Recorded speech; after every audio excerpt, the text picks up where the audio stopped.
আল্লাহ তাআলা আনহু মসজিদ থেকে এসে দেখলেন ফাতেমা কাঁদছেন।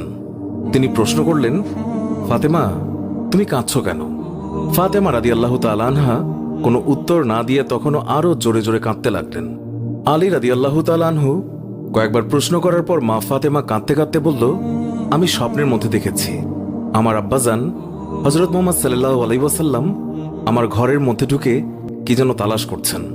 ঘর থেকে বের হওয়ার সময় আমি পেছন দিক থেকে আমার আব্বাজানকে ডাক দিলাম, ও আব্বাজান, আপনি কি তালাশ করছেন?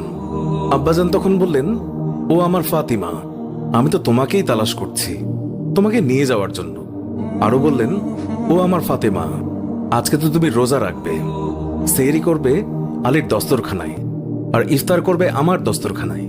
তখন হযরত আলী রাদিয়াল্লাহু তাআলা আনহু এই স্বপ্ন শোনার পর দুইজনে বুঝতে আর বাকি থাকলো না যে ফাতেমা ইন্তেকাল করবেন। দুজনে আরো জোরে জোরে কাঁদতে লাগলেন।